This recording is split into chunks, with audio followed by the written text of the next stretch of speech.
Chapter 1. In my younger and more vulnerable years, my father gave me some advice that I've been turning over in my mind ever since. Whenever you feel like criticizing anyone, he told me, just remember that all the people in this world haven't had the advantages that you've had. He didn't say any more, but we've always been unusually communicative in a reserved way, and I understood that he meant a great deal more than that. In consequence, I'm inclined to reserve all judgments, a habit that has opened up many curious natures to me and also made me the victim of not a few veteran bores.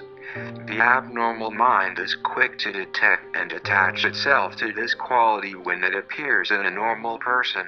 And so it came about that in college I was unjustly accused of being a politician, because I was privy to the secret griefs of wild, unknown men. Most of the confidences were unsought. Frequently I have feigned sleep, preoccupation, or a hostile levity when I realized by some unmistakable sign that an intimate revelation was quivering on the horizon. For the intimate revelations of young men, or at least the terms in which they express them, are usually plagiaristic and marred by obvious suppressions. Reserving judgment is a matter of infinite hope. I am still a little afraid of missing something if I forget that, as my father snobbishly suggested, and I snobbishly repeat, a sense of the fundamental decencies is parceled out unequally at birth, and, after boasting this way of my tolerance, I come to the admission that it has a limit. Conduct may be founded on the hard rock or the wet marshes, but after a certain point I don't care what it's founded on. When I came back from the East last autumn, I felt that I wanted the world to be in uniform and at a sort of moral attention forever. I wanted no more riotous excursions with privileged glimpses into the human heart. Only Gatsby, the man who gives his name to this book, was exempt from my reaction. Gatsby, who represented everything for which I have an unaffected scorn. If personality is an unbroken series of successful gestures, then there was something gorgeous about him, some heightened sensitivity to the promises of life, as if he were related to one of those intricate machines that register earthquakes 10,000 miles away. This responsiveness had nothing to do with that flabby impressionability which is dignified under the name of the creative temperament. It was an extraordinary gift for hope, a romantic readiness such as I have never found in any other person, and which it is not likely I shall ever find again. No, Gatsby turned out all right at the end. It is what preyed on Gatsby, what foul dust floated in the wake of his dreams had temporarily closed out my interest in the abortive sorrows and short-winded elations of men. My family have been prominent, well-to-do people in this Middle Western city for 3 generations. The Rahays are something of a clan, and we have a tradition that we're descended from the Dukes of Buccleuch, but the acetral founder of my line was my grandfather's brother, who came here in '51, sent a substitute to the Civil War, and started the wholesale hardware business that my father carries on today. I never saw this great uncle, but I'm supposed to look like him, with special reference to the rather hard-boiled painting that hangs in Father's office. I graduated from New Haven in 1915, just a quarter of a century after my father, and a little later I participated in the delayed Teutonic migration known as the Great War. I enjoyed the counter-raid so thoroughly that I came back restless. Instead of being the warm center of the world, the Middle West now seemed like the ragged edge of the universe. So I decided to go east and learn the bond business. Everybody I knew was in the bond business, so I supposed it could support one more single man. All my aunts and uncles talked it over as if they were choosing a prep school for me and finally said, Why? Yes, with very grave, hesitant faces. Father agreed to finance me for a year, and after various delays, I came east. Permanently, I thought, in the spring of 22. The practical thing was to find rooms in the city, but it was a warm season, and I had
courtesy Bay, the white palaces of fashionable estate glittered along the water, and the history of the summer really begins on the evening I drove over there to have dinner with the Tom Buchanans.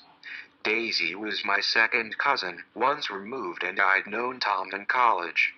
And just after the war, I spent 2 days with them in Chicago. Her husband, among various physical accomplishments, had been one of the most powerful ends that ever played football at New Haven, a national figure in a way, one of those men.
an enormous couch on which two young women were buoyed up as though upon an anchored balloon. They were both in white and their dresses were rippling and fluttering as if they had just been blown back in after a short flight around the house. I must have stood for a few moments listening to the whip and snap of the curtains and the groan of a picture on the wall. Then there was a boom as Tom Buchanan shut the rear windows and the caught wind died out about the room and the curtains and the rugs and the two young women ballooned slowly to the floor. The younger of the two was a stranger to me. She was extended full length at her end of the divan, completely motionless and with her chin raised a little as if she were balancing something on it which was quite likely to fall. If she saw me out of the corner of her eyes she gave no hint of it. Indeed, I was almost surprised into murmuring an apology for having disturbed her by coming in. The other girl, Daisy, made an attempt to rise. She leaned slightly forward with a conscientious expression. Then she laughed, an absurd, charming little laugh, and I laughed too and came forward into the room. I am paralyzed with happiness. She laughed again, as if she said something very witty, and held my hand for a moment, looking up into my face, promising that there was no one in the world she so much wanted to see. That was a way she had. She hinted in a murmur that the surname of the balancing girl was Baker. I've heard it said that Daisy's murmur was only to make people lean toward her, an irrelevant criticism that made it no less charming. At any rate, Miss Baker's lips fluttered. She nodded at me almost imperceptibly and then quickly tipped her head back again. The object she was balancing had obviously tottered a little and given her something of a fright. Again a sort of apology arose to my lips. Almost any exhibition of complete self-sufficiency draws a stunned tribute from me. I looked back at my cousin who began to ask me questions in her low, thrilling voice.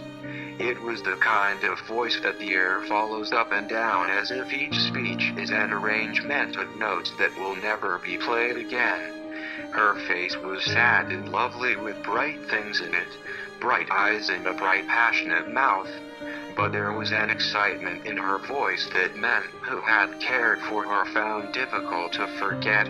A singing compulsion, a whispered listen, a promise that she had done gay, exciting things just a while since and that there were gay, exciting things hovering in the next hour. I told her how I had stopped off in Chicago for a day on my way east and how a dozen people had sent their love through me. Do they miss me? She cried ecstatically. The whole town is desolate. All the cars have the left rear wheel painted black as a mourning wreath, and there's a persistent wail all night along the North Shore. How gorgeous. Let's go back, Tom. Tomorrow. Then she added irrelevantly, you ought to see the baby. I'd like to. She is asleep. She's 2 years old. Haven't you ever seen her? Never. Well, you ought to see her. She's... Tom Buchanan, who had been hovering restlessly about the room, stopped and rested his hand on my shoulder. What you doing, Nick? I am a Bond man. Who with? I told him. Never heard of them, he remarked decisively. This annoyed me. You will, I answered shortly. You will if you stay in the East. Oh, I'll stay in the East. Don't you worry, he said, blinking at Daisy and then back at me, as if you were alert for something more. I'd be a goddamn fool to live anywhere else. At this point Miss Baker said, absolutely, with such suddenness that I started. It was the first word she uttered since I came into the room. Evidently it surprised her as much as it did me, for she yawned and with a series of rapid, deft movements stood up into the room. I am stiff, she complained. I've been lying on that sofa for as long as I can remember. Don't look at me, Daisy retorted. I've been trying to get you to New York all afternoon. No, thanks, said Miss Baker to the four cocktails just in from the pantry. I am absolutely in training. Her host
sadness.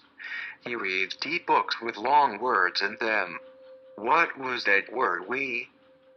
Well, these books are all scientific, insisted Tom, blanking at her impatiently. This fellow has worked out the whole thing. It's up to us who are the dominant race to watch out, or these other races will have control of things. We got to beat them down, whispered Daisy, winking ferociously toward the fervent sun. You ought to live in California, began Miss Baker, but Tom interrupted her by shifting heavily in his chair. This idea is that we're Nordics. I am, and you are, and...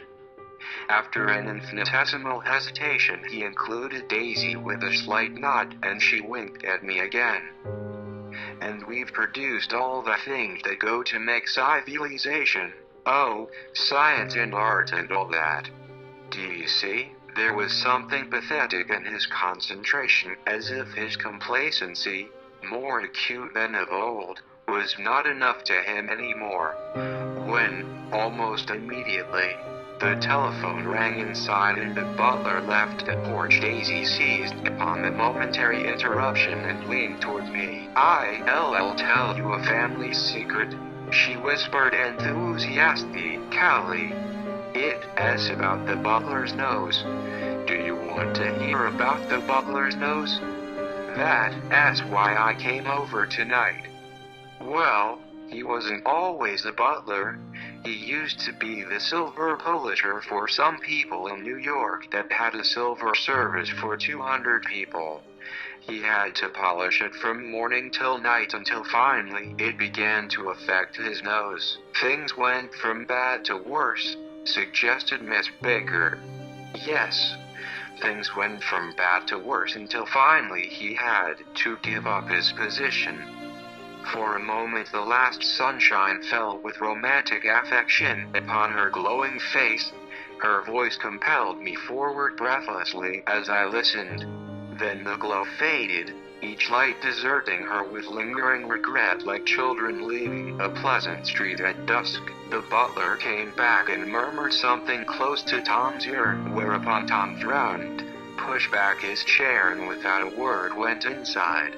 As if his absence quickened something within her, Daisy leaned forward again, her voice glowing and singing. I love to see you at my table, Nick. You remind me of a rose, an absolute rose. Doesn't he?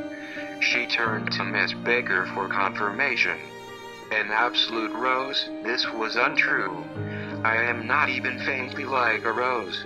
She was only extemporizing, but a stirring warmth flowed from her as if her heart was trying to come out to you, concealed in one of those breathless, thrilling words. Then suddenly she threw her napkin on the table and excused herself and went into the house. Miss Baker and I exchanged a short glance, conscious, light, devoid of meaning. I was about to speak when she sat up alertly and said, "S.H."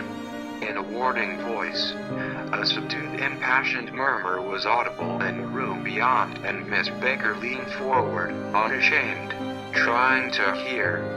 The murmur trembled on the verge of coherence, sank down, mounted excitedly, and then ceased altogether. This Mr. Gatsby you spoke of is my neighbor, I said. Don T-Talk.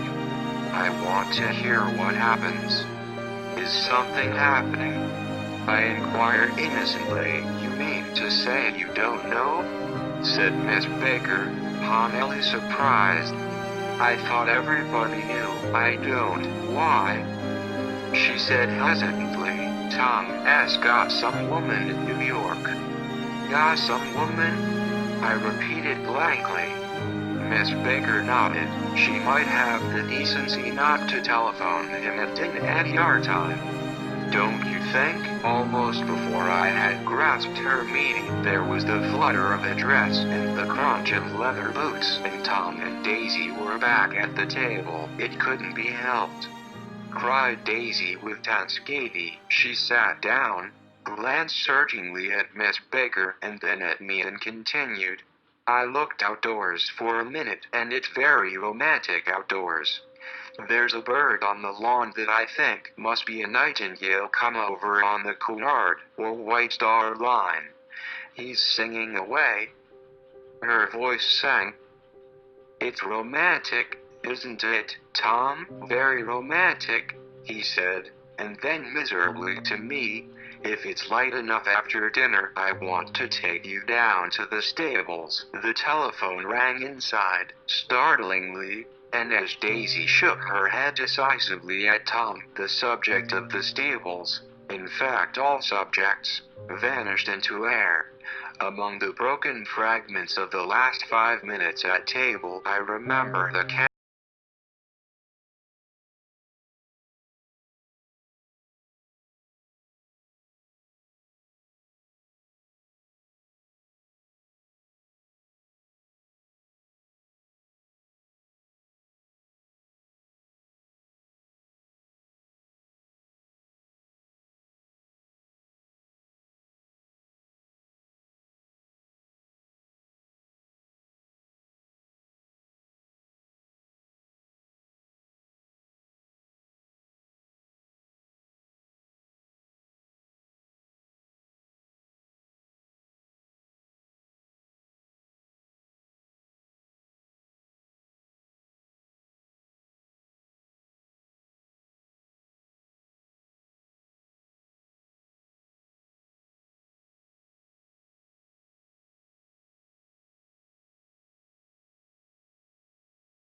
Saturday Evening Post. The words, murmurs and uninflected, running together in a soothing tune. The lamplight, bright on his boots and all on the autumn leaf yellow of her hair, glinted along the paper as she turned a page with a flutter of slender muscles in her arms.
No such intentions in her head. As for Tom, The fact that he had some woman in New York was really less surprising than that he had been depressed by a book. Something was making him nibble at the edge of stale ideas, as if his sturdy physical ego